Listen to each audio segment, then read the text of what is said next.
Queria compartilhar com os irmãos uma palavra que ela se encontra no livro de Ezequiel. Se coloque de pé em reverência à palavra em nome de Jesus nesta noite. Diz assim o texto em Ezequiel 28, 13 ao 15. E estavas no Éden, jardim de Deus. Toda pedra preciosa era a tua cobertura: a sardônia, o topázio, o diamante, a turquesa, o ônix, o jaspe, a safira, o carbúnculo, a esmeralda e o ouro. A obra dos teus tambores e dos teus pífaros estavas em ti no dia em que fostes criado, foram também preparados. Tu eras querumim ungido para proteger, e te estabeleci no monte santo de Deus estavas. No meio das pedras afogueadas andavas. Perfeito eras nos teus caminhos, desde o dia em que fostes criados, até que se achou iniquidade em ti. Atos dos Apóstolos, capítulo 16. Eu quero ler apenas 2 versículos, que é o 19 e o 26. Diz assim: e vendo os seus senhores que a esperança do seu lucro estava perdida, prenderam Paulo e Silas e os levaram à praça à presença de todos os magistrados. Versículo 26 diz assim: e de repente sobreveio um tão grande terremoto que os alicerces dos cárceres se moveram, e logo se abriram todas as portas, e foram soltas as prisões de todos. Amém? Senhor meu Deus, meu Pai, nós já te adoramos. A tua palavra diz que a adoração e o louvor é para atrair a tua presença, como os teus profetas faziam, nós fizemos nessa noite. Tua palavra já foi lida, orações já foram feitas ao Senhor. Mais uma vez, meu Pai, eu me elevo, meu Pai, em oração a Ti, para Te agradecer por esta oportunidade que o Senhor tem me dado de ministrar a Tua palavra para mais um povo que vai morar nos céus. Meu Deus, em nome de Jesus, eu Te passo tudo às Tuas mãos. Que eu não venha falar nada de mim mesmo, mas sim tudo do Teu Espírito Santo. Que o Senhor tenha toda a liberdade de estar em nosso meio, agindo, trabalhando, fazendo a Tua vontade. Espírito Santo de Deus, eu te convido neste lugar a continuar fazendo obras que o Senhor já tem feito.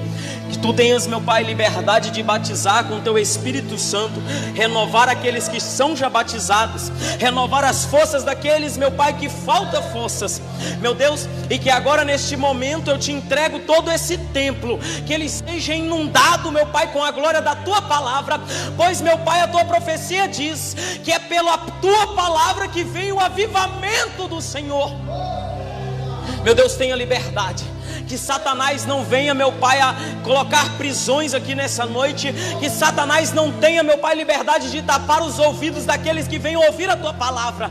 Que ele seja repreendido, jogado por terra. E que as pessoas que adentraram esse templo não saiam da mesma forma que entraram, mas saiam cheios da Tua palavra, saiam saciados da Tua palavra, do Teu maná, abaceia onde quebia.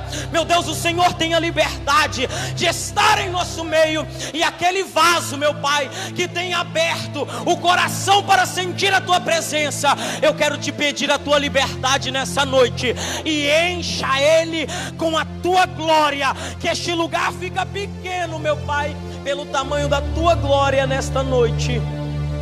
Em nome de Jesus é o que eu te peço. Amém e amém. Os irmãos podem assentar, exaltando e glorificando ao nome do Senhor.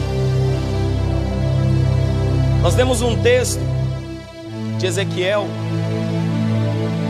que ele é paralelo à história de, até o momento ali, ter sido criado o ser mais belo, o ser mais perfeito, até o momento. O ser mais perfeito que Deus já tinha criado. Lembrando a todos nós que na criação Deus não precisava tocar em nada, não precisava pegar em nada. Ele precisava imaginar, e ali ele soprava e via existir. Deus não precisava tocar em nada. E ali Deus vê que tem uma necessidade de criar um ser que iria adorar ao nome dele, que ia entoar canções para ele. E a história e o texto que nós lemos disse que foi criado no mesmo dia a obra dos pífaros e a obra dos tambores. E isso quer dizer a adoração e a oração. Foi criado no mesmo dia que esse ser foi feito. A história nos conta que ele tinha um certo período para ensaiar um coral, e depois iriam apresentar a Deus, e sempre faziam isso, e os céus ficavam em festa, e ali esse ser adorava o nome do Senhor como nunca tinha feito nos céus, ou como os céus nunca tinham recebido tal adoração. A história nos conta. E quando eles chegavam, o céu vivia em festas, porque eles adoravam o nome do Senhor. A Bíblia nos conta que Deus estabeleceu ele no Monte Santo, ou seja, um lugar longe da onde Deus estava, para que ele adorasse ali, para que ele ensaiasse ali, e depois ele visse junto com as rodas afogueadas para adorar ao nome do Senhor e prestar adoração. E ele era o ser mais perfeito. Toda pedra preciosa cobria suas vestes, para que aonde ele passasse, o brilho daquelas pedras isse com ele, e todos os seres que olhavam diziam que ele era um ser diferente, que era ele que adorava ao nome do Senhor, até que se achou iniquidade em ti. A Bíblia não diz que Satanás ele se rebeliou contra Deus, não. A Bíblia diz que se achou iniquidade no seu coração, no coração do ser mais belo, mais perfeito até o momento que Deus tinha criado. Então, ali naquele mesmo momento, há uma batalha que é travada nos céus, e Miguel aparece. Como eu disse, para Deus criar algo, ele não precisava tocar, planejar ou fazer, ele precisava imaginar o que ele queria, e ali na consciência viria a existir, e desse jeito Miguel foi feito. Adiantando a história, Miguel pega, tira Lúcifer, que se transforma em Satanás, hoje o nosso inimigo de Deus, e coloca para sair dos céus e das rodas afogueadas. Mas que antes dele saísse, foi tomado dele a obra do pífaro e dos tambores. E como eu disse, isso era adoração e oração. Deus guarda para si de novo aquele dom que ele tinha dado a Lúcifer. E ali os tempos passam. Deus, talvez naquele momento que Lúcifer rebeliou contra ele, ou deixou a iniquidade entrar no seu coração, ali ele parte o coração de Deus e deixa Deus triste. E quantas vezes nós temos feito isso com Deus? E eu disse um dia que lá atrás a história foi aqueles mesmos que colocaram ramos para Jesus entrasse com a jumentinha dentro de Jerusalém. Foi os mesmos que disseram depois assim: solte Barrabás e crucifica Jesus. Eu não estou entendendo? Deixa eu te explicar melhor. Hoje, quando nós pecamos, nós voltamos lá atrás e dizemos: solta Barrabás e crucifica Jesus. Quando nós fazemos algo que não é do agrado de Deus, nós dizemos: solta Barrabás, crucifica Jesus. Quando nós pecamos perante ao nosso irmão, ficamos falando demais, olhamos a vida do irmão, falamos que não vai dar certo o projeto, nós envergonhamos e entristecemos a Deus e dizemos: solta Barrabás e crucifica Jesus. Se você não entendeu ainda, deixa eu te dizer, quando você pisa fora do caminho que Deus te deu, é hora que você está magoando a Deus, está entristecendo o coração de Deus, está novamente falando: solta Barrabás e crucifica Jesus. Ali a história nos conta que passa o tempo, até que um belo dia Deus desce à terra, e ali ele pega no ser, ele pega o barro, a lama, e ali ele começa a formar um ser. Todos nós sabemos essa história. E ali ele começa a formar, e ali surge um boneco, e ele dá o nome de Adão, e ali ele dá o fôlego da vida. Mas além do fôlego da vida, ele entrega aquilo que ele guardava, e a única coisa que Satanás tinha que prestava, que é o dom da oração e da adoração. O que é isso? É o dom dos pífaros e dos tambores que nós lemos lá em Ezequiel. É por isso que Satanás tem tanta raiva e tanto ódio de nós. Pastor, ele pecou uma vez e Deus não o perdoou, e nós pecamos todos os dias e Deus tem misericórdia pela nossa vida. É por isso que ele tem tanta raiva de nós, porque a única coisa que ele tinha que prestava, que era adorar ao nome do Senhor, dentro de mim e dentro de você. O que é isso? O dom da adoração e da oração. É por isso que ele tem tanto ódio de mim e de você. É porque nós temos a única coisa que prestava. É porque nós erramos e Deus fala: eu ainda te amo, eu ainda te amo, eu ainda te amo. Vem pra cá que aqui tem misericórdia, misericórdia, misericórdia. Mas para isso, continua me adorando, continua me adorando, continua me adorando. Exerce aquilo que eu te dei e não para. E ali se encerra essa parte da história que eu quero te contar. Passam-se os anos e ali vem os patriarcas. Vem Abraão, vem Isaac, vem Jacó, vem Moisés, vem os heróis da fé. E o centro desses homens era Deus. Vem os profetas, e o centro dos profetas era Jesus. E eles começam a profetizar. E ali vem os levitas, e o centro dos levitas era Jesus. E ali vem os juízes, e o centro dos juízes era Jesus. E ali se passa esse tempo teocrático, e vem os reis, e o tempo dos reis era Jesus.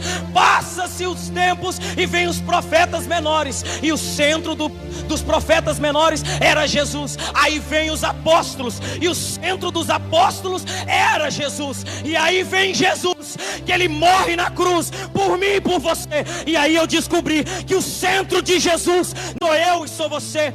Sabe por que isso? É porque ele morreu na cruz. Ele sofreu pela minha e pela tua vida. Sabe por quê? Porque dentro de nós está o pífaro e os tambores, a obra da adoração e oração. Arabacep, andequeiacep, alabacep, triastopequecep. E aí você vai entender ainda que eu vou chegar no tema da campanha, Deus proverá. E aí chega, Jesus morre, ressuscita, vai ao Pai. A igreja primitiva surge. E ali em Atos eles tinham talvez ali um pastor, presidente entre aspas, Pedro. E Paulo, que era Saulo, se converte, faz uma primeira viagem missionária e passa por um monte de lugar. E a história de Paulo nos conta que sempre que ele passava por algum lugar, ou ele entrava em um navio, ou em algum porto, ele escrevia aquilo. Era como um diário de Paulo. A história nos conta que Paulo volta para Jerusalém na igreja mãe. E ali ele volta trazendo relatos do que ele tinha feito na primeira viagem missionária. A história nos conta que o povo da igreja mãe ali não acreditou muito por Saulo ter sido um perseguidor pelo seu passado. Mas para Deus ele não olha o passado. O que eu tenho que te dizer nessa noite sobre o teu passado é o seguinte: não deixe as atitudes do teu passado interferir nas suas decisões do presente. O que fez no passado fica no passado. É com Deus, é Ele que resolve. E a história nos conta que Paulo vem, e aí Paulo diz assim: eu vou fazer uma segunda viagem. Eu vou voltar pelos lugares que eu passei para ver se as igrejas que eu estabeleci ainda estão e o que eles estão precisando. A história nos conta que a igreja mãe fala assim: calma aí, vamos mandar um homem enraizado para testificar isso que você está falando. Então sai dali Silas e eles compõem a caravana, Paulo e Silas. E ali eles começam a caminhar e chegando em uma certa cidade, eles conhecem um jovem por nome de Timóteo. Quebra o prepúcio de Timóteo, adiantando, Timóteo compõe a caravana junto com eles. Eles chegam em uma cidade por nome de Bitínia. Chegando lá, a história nos conta que o Espírito de Jesus não deixa eles pregarem a palavra. Como assim? É o mesmo Espírito, o mesmo Jesus que lá atrás tinha dito assim: ide por todo mundo, pregai o evangelho a toda criatura. Ele chegou e falou: não, aqui vocês não pregam. Por quê? Porque ali não era o local deles pregarem. Deus queria eles em um lugar diferente, em uma cidade diferente, em um povo diferente. O que isso quer dizer? Quando nós olhamos no mapa, Bitínia e Jerusalém está muito perto, pastor. Sabe o que isso quer dizer? É que nós queremos pregar somente dentro da igreja, nós queremos cantar somente dentro da igreja, nós queremos adorar somente dentro da igreja. E dentro da igreja é fácil, mas Deus não quer somente dentro da igreja, Arabacépia. Deus quer lá na rua, porque é lá que tem as pessoas que necessitam. Aí a palavra nos conta assim, e eles foram dormir. E Paulo tem uma visão de um homem com a bandeira, com as cores da Macedônia. E ali ele balançava a bandeira e dizia: passa Macedônia e ajude-nos. Passa Macedônia e ajude-nos. Macedônia era uma cidade ou um estado de muita idolatria dos romanos, que ali o povo judeu quase não ia. E é lá que o povo de Deus tem que entrar.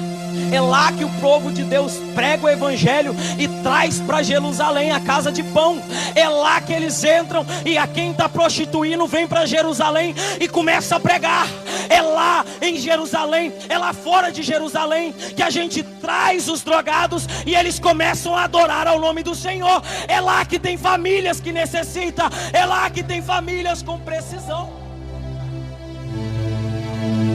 É lá que as pessoas precisam de nós pregarmos o evangelho. Dentro da igreja é fácil. Eu passei por muitas igrejas nesses últimos dias. Muitas igrejas. Algumas eu ajudei a evangelizar, pastor, na parte da manhã. Conheci alguns irmãos. Chegava à noite, o pastor da igreja falava: vou convidar aqui o missionário ciclano, a missionária ciclana. E nem no evangelismo foi. Estamos vivendo um tempo que as pessoas querem título dentro da igreja, mas missionário e missionária não é quem tem título. Missionário e missionária é aquele que ora e Satanás é expulso. É aquele que adota uma família com necessidade. É aquele que vai ajudar. É aquele que vai à luta. Aqui não é o lugar mesmo. Eu tenho que ir para outro. Eu tenho que ir para Macedônia. Silas acorda, Timóteo também. Talvez ali no sono eles dizem: não, calma aí, rapaz, amanhã cedo a gente vai. Pensa comigo. Não tinha estrada, não tinha iluminação, não tinha ruas, não tinha meio de transporte. Ele tinha que levantar e ir. Talvez alguém tente impedir ali um dos dois: não vão amanhã que o dia já amanheceu. Mas quando Deus manda, nós temos que fazer é na hora. Independente do que está a estrada, de como está, do que nós vamos encontrar pela frente. Porque Jesus disse assim: pode até pisar em escorpião, mas veneno algum vai acontecer. Pode até pegar na serpente, mas ela não picará. Isso estava dizendo assim: pode ir fazer a minha missão. As pessoas podem até apedrejar, jogar seta, bater para machucar, mas eu defenderei, eu estarei junto. Mas faça a minha obra, vai junto comigo. Aí a história nos conta que eles levantam e vão. Eles pegam a embarcação, vão para uma cidade, para outra, e acabam desembarcando em Filipos, que era a primeira cidade da Macedônia. Filipos tinha o nome por causa do avô de Alexandre o Grande. E muitos de nós conhecemos a história que um jovem de 25 anos conquista muitas províncias com tão pouca idade. E todo mundo queria conhecer a cidade de Alexandre o Grande. Então tinha muitos turistas em Filipos.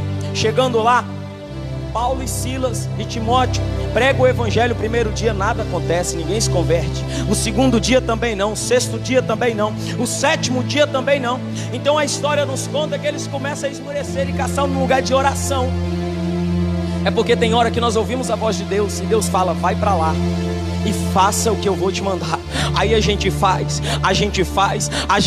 e nada acontece, pastor. As portas não abrem, nada muda. Mas é porque é no tempo de Deus. Porque a Bíblia diz que 1 ano para você é 1000 anos para Deus, e 1000 anos para Deus é 1 ano para a gente. Então o tempo de Deus é diferente do nosso. Mas se Ele mandou, uma hora as portas vão ter que se abrir, uma hora a provisão vai ter que chegar, uma hora alguma coisa vai ter que mudar. A história nos conta que Paulo, Silas e Timóteo vão à beira de um rio, aos portões da cidade. E chegando ali tem umas mulheres lavando as roupas. E a história nos conta que Paulo começa a pregar para essas mulheres. E uma mulher por nome de Lídia se converte, aceita Jesus como o único e suficiente Salvador, confessa os seus pecados perante aqueles homens. E ali ela chama toda a sua família se converte, elas se batizam. E ali ela convida Paulo, Silas e Timóteo para que ficassem na casa delas, que ali eles tomassem banho, que ali eles comessem e ficassem o tempo que fosse necessário. E a Bíblia diz que depois disso Paulo e Silas saem à rua, pregam o evangelho e ninguém mais se converte, nada mais se acontece. Paulo e Silas e Timóteo falava de Jesus, falava do amor de Deus e nada mudava de novo. só tinha sido, é porque Deus, mesmo que demora o tempo, no meio desse tempo Ele vai nos dar uma esperança e mostrar: ei filho, eu sou contigo, quer ver? Lídia se converte. Ei filho, eu sou contigo, quer ver? Eu dou a provisão. E eu sempre costumo dizer que Deus não deixa nós passarmos fome. Nós até ficamos com vontade, talvez, pastor, de comer um filé mignon junto com arroz e feijão, mas ficar sem comida Deus não deixa. Talvez nós ficamos com vontade de vestir alguma roupa, mas ficar pelado Deus não deixa. Deus não dá, Deus não vai deixar, porque Ele é um Deus de provisão. Porque Deus é quem provê na nossa vida. A história nos conta que Paulo e Silas e Timóteo saíam já incomodado com aquela situação que nada mais mudava. Eles procuraram um lugar de oração. E quando eles saíam do portão da casa de Lídia, tinha uma jovem, uma mulher que era escrava 2 vezes. 2 vezes. Primeiro, ela era escravizada por vários senhores, que era uma escrava muito cara. Por que ela cara? Porque eu te disse atrás que era uma cidade de turistas. Todos queriam conhecer Filipos, e todos os turistas que passavam pelaquela cidade iam até aquela mulher. E aí tal, porque ela era escrava a 2ª vez. Ela era possessa de um espírito maligno que adivinhava as coisas. Talvez adivinhava o passado e o que está acontecendo agora, pastor, mas ela não sabe o que vai acontecer depois. O que eu quero te dizer com isso é: cuidado, que o Deus de Abraão vem abrir os teus olhos espirituais, para nós pararmos de correr atrás desse bando de gente que diz: aqui tem profecia, mas não tem palavra. Quantas igrejas que eu já fui, que a pessoa prega do início ao fim, mas não abre a Bíblia, e só revela, só revela, só revela, só revela. Eu não sou contra isso, não sou contra, mas é porque a Bíblia diz que é pela palavra de Deus que vem o avivamento do Senhor. E infelizmente tem muito crente que larga o culto da sua própria igreja para ir lá na igreja da fulano ou do ciclano, que revela até a identidade. Pode revelar, mas eu quero ver revelar se você tem mesmo salvação ou não, se você vai ficar desse jeito e vai garantir ela ou não. Porque com Deus é diferente. E ali eles passavam pelaquela mulher, aquela mulher adivinhava nome, adivinhava alguma coisa ali, sei lá. Mas para adivinhar eles tinham que pagar. E ali os senhores faziam um rodízio, cada dia era um diferente. E ali eles ganhavam muito dinheiro, e nós lemos esse texto: e vendo seus senhores que a esperança dos seus lucros havia perdido. É porque Paulo e Silas saíam, e aquela mulher dizia assim: tá vendo esses 2 homens aí? Acreditem no que eles estão pregando, porque isso aí é verdade. E Paulo era esquentado, Pedro era nervoso, deu uma espadada e corta a orelha do homem. Mas Paulo era mais, porque um dia Paulo olhou na cara de Pedro e falou assim: Pedro, no meio dos gentios você é gentil, no meio dos romanos você é romanos, no meio dos judeus você é judeu. Você resolve o que você quer ser, porque de um jeito, um pé aqui, um pé lá e outro lá, não dá certo, Pedro. Paulo era nervoso, Paulo não media esforços para falar, não. Sabe o que Paulo estava dizendo? Ou você adora Deus, ou você adora Baal. Ou você adora Deus, ou você dá valor às coisas do mundo. Ou você adora Deus, ou você dá valor às riquezas. Não dá para agradar todo mundo não, Pedro. E aí a história diz que Silas era mais brando, Silas era mais calmo, tranquilo. E a Bíblia diz que Paulo queria voltar na hora e tirar satisfação naquela mulher. Mas Silas falou assim: não, Paulo, calma aí, deixa esse negócio para lá, vamos orar, nós estamos procurando um lugar para oração, vamos lá. E eles foram orar e voltaram para casa. No outro dia, eles saem no portão, a mulher diz a mesma coisa: esses homens que estão aí, ó, acredita no que eles estão apregoando, porque isso aí é verdade. Mas aí eu te pergunto, como uma pessoa que está possessa de Satanás assume que o evangelho é verdadeiro? É porque não tem jeito. Até Satanás sabe que o que é pregado da palavra de Deus é verdade. Porque certo dia Jesus falou assim: olha, se chegar alguém pregando alguma coisa diferente disso aqui, não acredita não. E eu vou mais longe: se algum anjo descer do céu e pregar alguma coisa que é diferente da minha palavra, do meu evangelho, não acredita. Até Satanás sabe que quando é verdade, que quando é palavra, que quando é Bíblia, é Bíblia. Aí a história nos conta que na segunda vez não teve jeito não. Quem era Silas para segurar Paulo? Paulo volta até aquela mulher, olha para dentro dela e pensa assim, diz assim: pensas tu que eu não te vejo? Eu te repreendo agora, Satanás. E ali aquela jovem cai. Uma jovem que era possessa do espírito. Não comia, não se alimentava direito, porque o negócio dela era ganhar dinheiro com os seus senhores.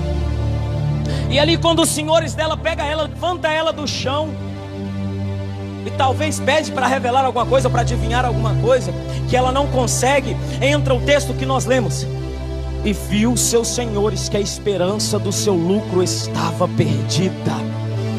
Eles viram que não tinha mais como ganhar dinheiro, pegaram e correram atrás de Paulo e Silas, e ali prendem eles e levam à praça, à presença dos magistrados, e diz assim: conta uma mentira. Se fosse falar a verdade, porque um homem expulsou um demônio, libertou uma jovem, era para ganhar uma medalha, honra, sei lá, um troféu, era para ganhar o título da cidade. Mas eles contam uma mentira e diz assim: esses homens são judeus e nos expõem costumes que não é lícito nem receber e nem praticar, porque era uma cidade de idolatria, pessoas que não sabiam nem o que servir e o que queria. A história nos conta que pegaram Paulo e Silas, levam à praça, e a Bíblia nos diz que todos ficaram contra Paulo e Silas. E ali Paulo e Silas começam a receber pedradas, chicotadas, e ali começam a ficar dilacerados. Pegaram Paulo e Silas, levam para a cadeia e diz assim ao carcereiro: prenda eles com segurança. E o carcereiro diz ok.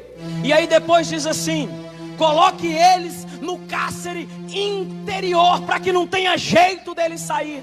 E quando nós estudamos um pouquinho, o cárcere interior era 12 portas adentro, e uma parede não era igual a essa, fina desse jeito. A história, os historiadores nos contam que 4 homens podiam dar a mão, que andavam em cima de uma só parede, e eles estavam 12 portas, 12 paredes adentro. Sabe o que isso quer dizer? É que com o olho aberto ou com o olho fechado não tinha uma luz. Como diz lá em Marambainha, não tinha um fifozinho de luz, não tinha nada, não tinha como enxergar nada, era tudo escuro. Aquela moça era escrava 2 vezes, foi liberta, mas quando nós mexemos com Satanás, ele tenta fazer o dobro, o triplo do que nós tiramos da mão dele. Aqueles homens agora estavam presos 3 vezes. O irmão é doido? Não, eu te provo. Primeiro, 12 portas adentro, a primeira prisão. Segundo, estavam na escuridão. Se abrisse as portas, não tinha nem direção para onde sair. E terceiro, a Bíblia nos conta que quando disse coloque eles com segurança, ele prende as mãos e os pés de Paulo e Silas no tronco. Na visão humana, impossível de sair dali, mas para Deus nada é impossível. E a história nos conta que Paulo e Silas estavam ali, e perto de meia-noite eles oravam e adoravam ao Senhor. Sabe o que eles estavam fazendo? Ouvindo aquilo que Deus tinha dado eles lá em Ezequiel, a obra do pífaro e a obra dos tambores. Eles estavam exercendo, eles estavam adorando, orando. Estava nos ensinando: não importa a dificuldade, não importa a prisão, se eu cantar, se eu orar, eu tenho um Deus que levanta do trono e julga a minha causa, mas julga com honestidade. Arablaço yandequeia sépia. Dressou yandequeia sépia. Labacei yandecai. Aquilo que Lúcifer perdeu quando achou iniquidade no coração dele, aquilo que Deus entregou para Adão, foi o que salvou Paulo e Silas de uma prisão. E eu vou mais longe: aquilo que Lúcifer perdeu, entregou a Adão, passou por todo mundo e está comigo e com você. É o que vai te salvar dessa prisão, é o que vai te salvar desse cativeiro, é o que vai te salvar dessa escuridão, é o que vai te salvar desse vale. Quer ser salvo? Adore, ore, exerça a obra do pífaro e dos tambores. A Bíblia diz que perto de meia-noite Paulo e Silas oravam, cantavam hinos ao Senhor. E de repente sobreveio um tão grande terremoto que estremeceu os alicerces dos cárceres, e foram soltas as prisões de todas. Todas as portas se abriram. Sabe por que isso? Porque depois que nós oramos e adoramos, Deus responde. Quando Jesus veio à terra, a Bíblia nos ensina que houve uma grande revolução. Quando o Espírito Santo vem na nossa vida, ou dentro da igreja, ou visita alguém, há um grande movimento. Mas quando Deus desce do trono, há um grande terremoto. E eu te provo isso dentro da Bíblia. E é poucas vezes que Deus fez isso, porque a Bíblia diz que os pés dele estão nessa igreja, mas o seu rosto está no céu. Dos querubins dizendo: Santo, Santo, Santo, Santo é o Senhor dos exércitos. Mas mesmo assim Deus ainda visita a terra de vez em quando. E eu te provo, Jesus o Nazareno, o Filho de Deus, estava na cruz. E quando ele foi para entregar o teu espírito, a Bíblia diz que há um tão grande terremoto, que houve uma fendura na terra, houve uma rachadura na terra, que o sangue de Jesus escorreu ao meio dela. E quando Paulo e Silas adoravam e oravam a Deus, houve um tão grande terremoto que os alicerces se moveram e foram soltos as prisões de todos. Isso quer dizer, quando você adora de verdade, quando você ora de verdade, não importa a prisão. Se Deus quiser te dar um terremoto, Ele vai dar. E não importa se as coisas estão tremendo, se está tudo tremendo na tua vida, é porque Deus ouviu a tua adoração, é porque Deus ouviu a tua oração.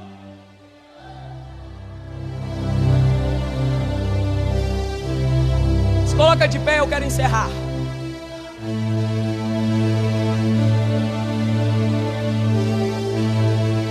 Glória a Deus.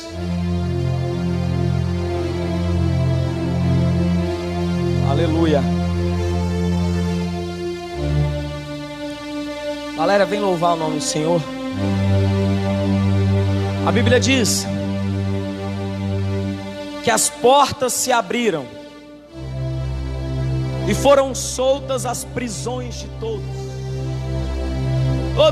Todos. Mas eles estavam presos quantas vezes? 3 vezes. Mas quando Deus manda e quando Deus resolve, não tem nada que prende um adorador de verdade. Escute, o terremoto foi o suficiente para abrir as portas e soltar as prisões. Os pés e as mãos de Paulo e Silas já tinham sido soltos, as portas já tinham sido abertas, as 2 primeiras prisões já tinham sido liberadas, mas ainda faltava a escuridão. E por que eu falo escuridão? Porque Paulo e Silas orou perto de meia-noite. E até onde eu sei, meia-noite não está claro, meia-noite não está de dia. É horário que o crente tem mais preguiça de orar, é na madrugada. E a Bíblia diz que é o horário onde mais Deus trabalha, Deus trabalha 1 hora, 2 horas, de manhã, de tarde, meio-dia, à noite, qualquer hora Ele trabalha. Mas o horário que Deus mais trabalhou na palavra dele foi depois de meia-noite. A Bíblia nos conta que Sansão arranca os portões de Gaza e com a queixada só mata mais de 1000 depois de meia-noite, porque era de madrugada. A Bíblia diz que Deus abençoa Gideão em uma batalha com os seus 300 na madrugada. E a Bíblia diz, como a Bíblia diz assim: aquele que vai pisar na cabeça da serpente vai nascer depois da meia-noite. Quer resposta de Deus? Quer terremoto de Deus? Quer presença de Deus? Acorda na madrugada e ora. Não adianta somente você falar: fulano, ciclano, ora para mim, porque eu sei que você ora de madrugada e Deus te ouve. Por que o Deus que ouve ele não pode ser o Deus que também te escuta? Por que o Deus que enche aquele vaso não pode ser o mesmo Deus que vai te encher também? Por que Deus que usa aquele vaso na igreja, em todos os lugares, não pode ser o mesmo Deus que vai te usar? E eu vou mais além.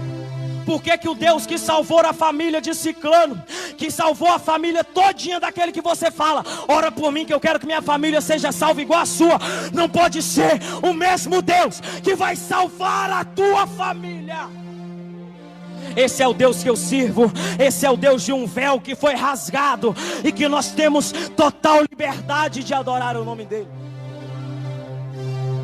E aqui eu encerro. Estava tudo escuro, mas a minha Bíblia e a tua Bíblia diz que aquele que era verbo se fez carne. E a minha Bíblia e a tua Bíblia nos ensina que o que é verbo é palavra. E a minha Bíblia e a tua Bíblia nos diz: a palavra é lâmpada para os meus pés, ela é lâmpada que ilumina o meu caminho. Sabe o que isso está dizendo? Não importa a escuridão que a vida te colocou, não importa a escuridão que você esteja, se você tiver Jesus na tua vida, tiver a palavra dele na tua vida, ela é o suficiente para alumiar a tua estrada, para alumiar o teu caminho, para te dar liberdade para passar. Porque verdadeiramente a palavra é lâmpada para os meus pés. Feche teus olhos. Que agora, nesse momento, eu quero te dar uma oportunidade de adorar e orar ao Rei dos Reis, ao Mestre dos Mestres, ao Senhor dos Senhores. Sabe por quê? Porque não importa a prisão que esteja na tua vida, mas o terremoto vai acontecer, os cárceres vão se mover, as portas vão se abrir e a luz vai entrar na tua vida. Mas para isso depende de você. Adore o nome do Senhor.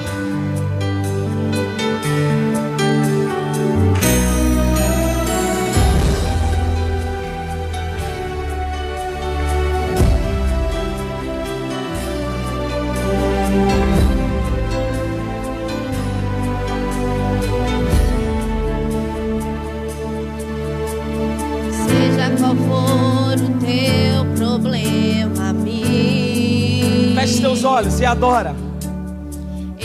A presença de Deus, ela já se faz presente neste lugar. Porque toda vez que um louvor alcança o trono do Senhor, um terremoto vem anunciar que sempre vale a pena adorar. Senhor meu Deus, a prisão não é eterna, vai passar. E quem crê jamais desiste de cantar. A tua palavra nos ensina, meu Pai, que não é por força nem por violência, mas sim pelo teu Espírito Santo que converse através da tua palavra. É transformada em oração. Meu Pai, aqui tem servos do Senhor que nesse momento, meu Pai, tem exercido a obra do pífaro e dos tambores, tem adorado e orado ao Senhor. E se tem algo que eu posso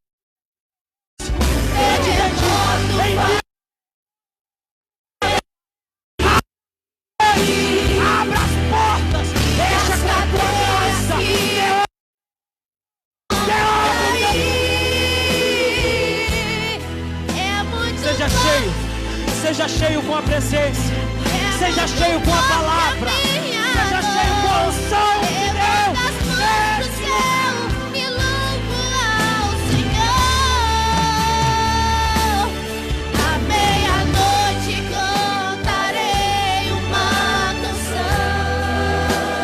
Adore, adore. Tão alto que os prisioneiros ouvirão.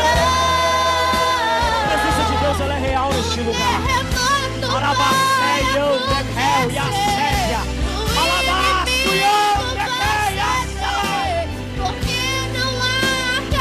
Meu Deus, a tua presença é real neste lugar, meu Deus. Inunda os corações, inunda as vidas, enche os teus vasos, derrama azeite, derrama unção aqui nesta noite.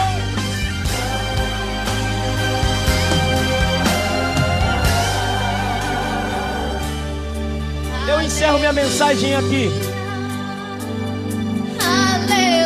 Eu te disse lá atrás que para Deus criar alguma coisa, Ele não precisava tocar, mas Ele fez questão de, quando foi criar o homem, Ele descer na terra, tocar o homem. Sabe por quê? Para nós entendermos que no momento da situação mais difícil, nós somos diferentes e nós somos tocados pelo Espírito Santo de Deus. Você é diferente, você é diferente. Sinta-se tocado pelo Espírito Santo. Recebe a presença. Agora, Jesus começa a te tocar. Sinta o toque do Espírito Santo. Arabacébia, alabá, subicão, teque, eleve, sebe, que, delava, suiô, delabaceia. Você não está sozinha. Você não está sozinho. O Espírito Santo de Deus é com você.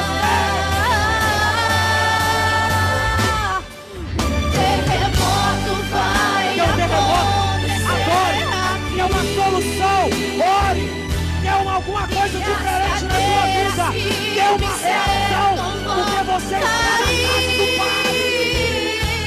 Mas pelo amor de Deus, reaja, reaja, reaja, reaja, não fique parado, não fique com a boca fechada, reaja, reaja.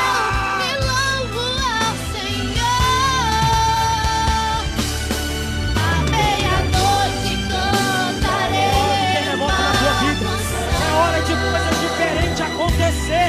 Você não pode ficar dentro dessa prisão. Você não pode ficar parado. Você não pode ficar os pontos. O terremoto vai acontecer.